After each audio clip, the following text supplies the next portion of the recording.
শুরু করছি অফবিট 24। পাকা চুলে আপনি রং না করে, কালার ব্যবহার না করে কিভাবে পাকা চুলকে আটকাতে পারবেন পেকে যাওয়া থেকে, এ নিয়ে আজকের অফবিট। আমাদের সঙ্গে রয়েছেন দুজন এক্সপার্ট যাদের সঙ্গে আপনি কথা বলতে পারবেন 405940204023 দুটো নাম্বারে। আর রয়েছেন ডক্টর মহিবাহন মুখার্জি এবং ডক্টর অরিত্র সরকার। দুজনের সঙ্গে কথা বলবো। আমি শুরুতে ডক্টর মুখার্জি আপনার কাছে আসি। পাকা চুল যখন হয়ে গিয়েছে তখন সেটাকে রং ব্যবহার না করে আবার ন্যাচারাল কালারে ফিরিয়ে আনা সম্ভব? প্রথমত দেখতে হবে যে ওর কি কারণে চুলটা পাকলো, মানে ইজ ইট জেনেটিক কিনা। মোস্ট ইম্পর্টেন্ট হচ্ছে জেনেটিকে খুব তাড়াতাড়ি চুল পাকে। সেকেন্ড হচ্ছে ভিটামিন B12 ডেফিসিয়েন্সি হয়, আর ফলিক অ্যাসিড ডেফিসিয়েন্সিতে হয়, আর থাইরয়েডে হয়। মেয়েদের বিশেষ করে হাইপোথাইরয়েডিজমে খুব কমন হয়। সেই জিনিসটা দেখে নিতে হবে যে কেন হচ্ছে। কিন্তু জেনেটিক্যালি হলে it is irreversible, you cannot reverse the genetics. কিন্তু অন্য যেমন স্ট্রেস বা quit smoking, alcohol, all the junk food, all this you can avoid, সেগুলো করা যেতে পারে। কিন্তু ওভারঅল নতুন করে গজনা আর পাকা চুল তোলা, দ্যাট ইজ নেভার, মানে ওটাতে তুললে আরও বেশি হবে। সেটা কেন হয়? বিকজ একটা হেয়ার ফলিকেল যদি আপনি ভেঙে দিচ্ছেন তখন কেরাটিনটা ওখানে ভেঙে যাচ্ছে, ফ্র্যাগমেন্টটা, ফলে কি হচ্ছে অন্যগুলোতে ডিপিগমেন্টেশন হয়ে যাচ্ছে অন্য চুলগুলোতে। আচ্ছা, আমি ডক্টর সরকারের থেকে এই বিষয়ে জানতে চাইবো। আমরা বলছি দূরে থাক চুলে পাক, কিভাবে দূরে রাখবো? আচ্ছা, যেটা আমরা প্রিকল্পকতা বলছি, সেক্ষেত্রে ডক্টর মুখার্জি যেরকম বললেন, যদি কারোর জেনেটিক থাকে, মানে বাবা ঠাকুরদা এদের আছে, তাদের কিছু করার নেই, তাদের আলাদা কোনো ট্রিটমেন্ট নেই। কিন্তু যাদের স্ট্রেসের কারণে হচ্ছে, যদি আমি জাঙ্ক ফুড খাই, যদি অ্যারেটেড ফুড যেগুলো ড্রিঙ্কস রয়েছে, cold drinks, junk food, high sugar এবং সল্টেড খাবার, তাতে প্রচুর অক্সিডেন্ট মানে আমাদের ফ্রি রেডিক্যাল তৈরি হচ্ছে, যেগুলো চুলের গোড়ায় যে মেলানোসাইট এবং স্টেম সেলগুলো আছে সেগুলো ড্যামেজ করে, সেগুলোকে মেরে ফেলতে পারে, তার ফলে চুল সাদা হয়। তো আমাদের খাওয়া দাওয়াটা হাই অ্যান্টিঅক্সিডেন্ট এবং হাই প্রোটিনযুক্ত খাবার, স্মোকিং ছেড়ে দেওয়া, স্মোকিংয়ে খুব ক্ষতিকর প্রভাব ফেলে, এবং পর্যাপ্ত ঘুম এবং স্ট্রেস রিলিফ, যোগা, এক্সারসাইজ, বেশি জল খাওয়া, পর্যাপ্ত ঘুম, স্ট্রেস রিলিফটা খুব জরুরি। এছাড়া পলিউশনের কারণে, পলিউশন, এয়ার পলিউশন এবং যে সূর্যের অতিবেগুনি রশ্মি আছে, সেগুলো কিন্তু ডাইরেক্টলি এনভায়রনমেন্ট থেকে আমাদের চুলের গোড়ায় কিন্তু ফ্রি রেডিক্যাল তৈরি করে। এই ফ্রি ডক্টর সরকার, আপনি যেমন বলছেন আমরা লাইফস্টাইল হয়তো চাইলে চেষ্টা করে খানিকটা বদলাতে পারলাম, কিন্তু এই পলিউশন যে কারণে হচ্ছে, এগুলো তো বদলানোর কোনো উপায় নেই, রাস্তায় তো বেরোতেই হয়। পলিউশন বদলানো যায় না, কিন্তু যদি আমি যখন পলিউশনে বেরোচ্ছি তখন আমরা কিছু কসমেটিক আমরা কিছু মানে প্রোটেক্টিভ কিছু আমরা ব্যবহার করতে পারি। আমি সেই বিষয়ে জানবো আপনার কাছে, কিন্তু ফোনে কেউ আছেন, তার আগে বলুন। হ্যালো। হ্যাঁ ম্যাম বলুন। হ্যাঁ, বলছি যে মানে আমার 30 বছর হয়নি, তার আগে চুল পেকে যাচ্ছে। হ্যাঁ, তো এটার মানে পরিবারে কারো ধাত আছে? না না না ম্যাম। আচ্ছা, শুনতে থাকুন প্লিজ। আর কেউ আছেন ফোনে? গুড ইভিনিং পিউদি। Good evening. আমি বর্ণনগর থেকে রনিতা বলছি। হ্যাঁ পিউদি, আমার বয়স 21 বছর। আচ্ছা। আমার হঠাৎ করে দেখছি সামনের দিক থেকে এবং পেছনের দিক থেকে বেশ কিছু চুল পাকা শুরু হয়েছে। তো আমি কারণটা কিছু বুঝতে পারছি না, কোনো ডাক্তারবাবু তো আমি এখনো দেখাইনি। তো আমি কি করতে পারি এর জন্য? মানে বাড়িতে কারো এরকম নেই? না, আমার বাবার বাড়ির তরফ থেকে কারণ নেই, কিন্তু মামার বাড়ির তরফ থেকে ধাত আছে। আমি কিন্তু থাইরয়েডের এখনো কোনো টেস্ট বা কিছু করাইনি, এটা কি আমার করানো উচিত? আমি মাননীয় ডাক্তার নিশ্চয়ই আপনি শুনতে থাকুন প্লিজ, আপনি উত্তর পাবেন। ডক্টর মুখার্জি, প্রথমে যে যিনি বললেন যে কম বয়সে চুল পাকা, which is very common. Most important as a male and a female দুটোকে ভাগ করতে হবে। মেলের মধ্যে যদি টেস্টোস্টেরন লেভেলটা বেশি থাকে, তখন মেল অ্যালোপেশিয়া এরিয়াটা বলে একটা জিনিস হয়, যে মেল বল্ডনেস, চুল পড়ে যাচ্ছে এবং সেই কারণে চুলটা পেকেও যায়।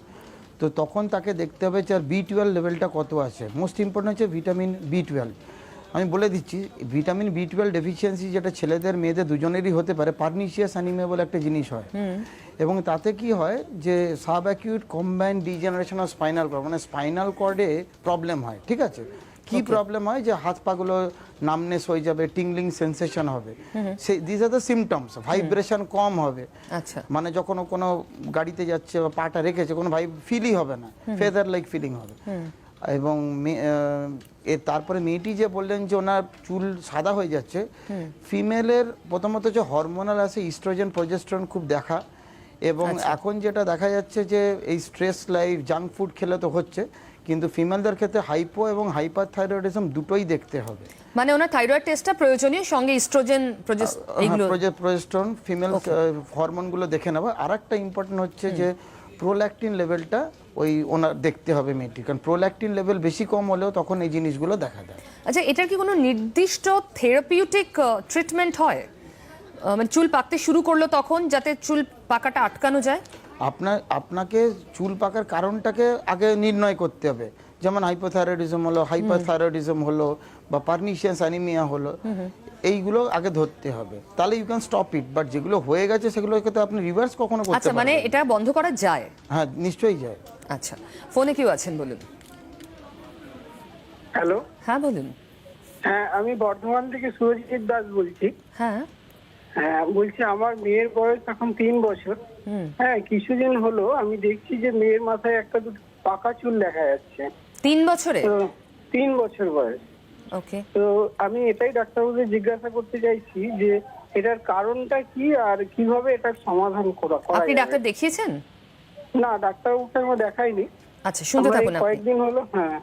আর কেউ আছেন? হ্যালো, হ্যালো,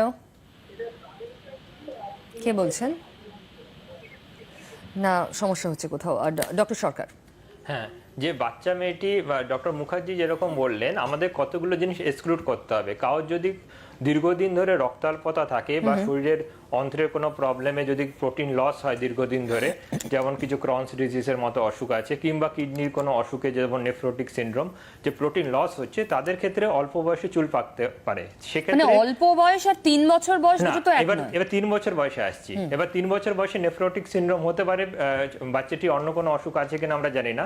কিন্তু একটা চুল যদি পাকে, অনেক ক্ষেত্রে কিছু কিছু জেনেটিক অসুখে মানে মাথার একটা জায়গায় কিছুটা চুল পাকা থাকে, সেটা সারা জীবন ওই জায়গাটায় থাকে, সেটা পোলিওসিস এবং কিছু জেনেটিক অসুখ আছে। কিন্তু যদি দেখা যায় যে চুলগুলো বেশি পাকছে, একটা জায়গায় বেশ কয়েকটা বাড়ছে, তখন কিছু কিছু ভিটামিনসের অভাব আমরা দেখি, কিছু মিনারেলসের অভাব দেখি। যেমন মানে আয়রন যদি কম থাকে, ফেরিটিন কম থাকে, ভিটামিন B12, ডি দেখতে হবে, তার সাথে সেলেনিয়াম, জিঙ্ক, এরকম কিছু সাপ্লিমেন্ট আমরা দিয়ে থাকি। এছাড়া আরেকটা জিনিস দেখতে হবে যে বাচ্চার ক্ষেত্রে যদি আমরা ভাবি যে তার হচ্ছে নিউট্রিশনটা ঠিকমতো হচ্ছে কিনা, সব সে ঠিকমতো খাওয়া দাওয়া করছে কিনা, এবং মানে ওর একটা চেকআপ দরকার যে কোথায় কি ঘাটতি রয়েছে। কেমিক্যাল শ্যাম্পু, কেমিক্যাল যে শ্যাম্পু বা কন্ডিশনার হয়তো বাচ্চাকে ব্যবহার করা হচ্ছে, এটা বাচ্চাদের নয়, সেটা কিন্তু বাইরে থেকে মেলানোসাইট গুলোকে অনেক সময় ড্যামেজ করে, অনেক সময় অক্সিডেটিভ স্ট্রেস করে, বা ব্লিচিং এজেন্ট অনেক ক্ষেত্রে কেমিক্যাল শ্যাম্পুর মধ্যে রয়ে যায়। তো বাচ্চাকে কি শ্যাম্পু ব্যবহার করছে সেটা দেখতে হবে, বাচ্চার খাওয়া দাওয়া ঠিকঠাক হচ্ছে কিনা, বাচ্চার অন্য কোনো অসুখ রয়েছে কিনা। তার মানে একটা চেকআপ ওর অবশ্যই জরুরি, দরকার। কোথায় ঘাটতি রয়েছে সেটা আইডেন্টিফাই করার জন্য। ফোনে কেউ আছেন, বলুন কি প্রশ্ন। হ্যালো। হ্যাঁ। হ্যাঁ, গুড ইভিনিং পিউদি। Good evening. আমার ডক্টর অয়ত সরকারের কাছে একটু প্রশ্ন ছিল। আমার মার বয়স 39। তো ওনার হচ্ছে মানে নিচের দিক থেকে, মানে গোড়ার দিক থেকে চুল পাক ধরছে, কিন্তু ওপর দিকে আগার দিকটা কালো আছে। আর হচ্ছে এটা একটা প্রশ্ন। আর একটা হচ্ছে মানে হেনা বা কালার করা কি চুলের কোনো মানে পাকা চুল হওয়ার কি কোনো কারণ আছে? শুনতে থাকুন আপনি। আর কেউ আছেন? হ্যালো। হ্যাঁ। হ্যাঁ, আমি আলিপুরদুয়ার থেকে দেবাশিস দে বলছিলাম। হ্যাঁ বলুন। হ্যাঁ, বলছিলাম মানে আমার 24-25 বছর বয়স, আমার চুল সব থেকে যাচ্ছে। হ্যাঁ, আপনারই এরকম হচ্ছে না বাড়িতে আর কারো আছে এরকম? না, আমারই হয়েছে ম্যাডাম। আচ্ছা, শুনতে থাকুন আপনি, ডক্টর মুখার্জি। তো যেটা উনি বললেন প্রথমে, যে এই যে চুলটা সব পেকে যাচ্ছে কম বয়সে, মানে ইয়াং, প্রথমত হচ্ছে আর একটা স্টাডি, হেয়ার স্টাডি করে, যেটা অরিত্র জানবে ভালো করে, হেয়ার ফলিকেলের কেরাটিন কতটা আছে সেটা পরীক্ষা করা যায়, ঠিক আছে? তো কারোর যদি মেলানোসাইট স্টিমুলেটিং হরমোন পিটিউটারি থেকে কম বেরোয়, MSH যেটা বলি, তো তখন তার মেলানিন কম হবে এবং তখন তার চুল তাড়াতাড়ি পাকবে। দ্বিতীয়ত হচ্ছে দেখতে হবে যে হেয়ারের স্ক্যাল্পে অন্য কোনো ডিজিজ আছে কিনা, যেটা অরিত্র হাইলাইট করতে পারবে আর ভালো, কারণ স্ক্যাল্পের মধ্যে অনেক ডিজিজ থাকলে হয় কি তাড়াতাড়ি স্কিন পোরগুলো নষ্ট হয়ে যায়, ফলে কি হয় স্কিনে মানে হেয়ারের যে শ্যাফটটা হয়, শ্যাফটটা ভালো করে তৈরি হওয়ার আগেই ভেঙে যায়, তখন হোয়াইটনিং অফ হেয়ার দেখা যায়। এবং আর দেখতে হবে যে হরমোনাল অ্যাসে তো করতেই হবে, আর একটা জিনিস দেখতে হবে হোমোসিস্টিন ইন ব্লাড। এটা খুব important. Homocysteine of blood is deficiency of homocysteine causes young stroke, কম বয়সে হার্ট অ্যাটাক, কম বয়সে ব্রেন স্ট্রোক এবং whitening of hair. So homocysteine এর দেখা উচিত যদি খুব তাড়াতাড়ি পেকে যাচ্ছে চুল in a very short span of time, আমি আবার রিপিট করলাম শর্ট স্প্যান অফ টাইম, 1 বছর না 2-3 মাসের মধ্যে অনেক তাড়াতাড়ি পেকে গেল, আচ্ছা, তখন এটা দেখতে হবে। তার মানে এটা শরীরে লুকিয়ে থাকা অন্য কোনো রোগের একটা বহিঃপ্রকাশ, হ্যাঁ, একদম। এটা ধরে নিয়ে ডাক্তারের কাছে যেতেই হবে। একজন প্রশ্ন করলেন যে চুলের হেনা বা কালার এগুলো কি চুল পাকতে মানে চুল পেকে যাওয়াটাকে ত্বরান্বিত করে? মানে হেনা বা এগুলোতে এক্সট্রা কিছু বেনিফিট কিন্তু নেই, ঠিক আছে? মানে কালারিং অফ হেয়ার তো কখনোই করা উচিত নয়। ইনফ্যাক্ট যেটা আমরা দেখেছি biotin is very important for the hair, যেটা এক রকমের শসায় আছে, অনিয়নে আছে, এগুলো দিতে পারে।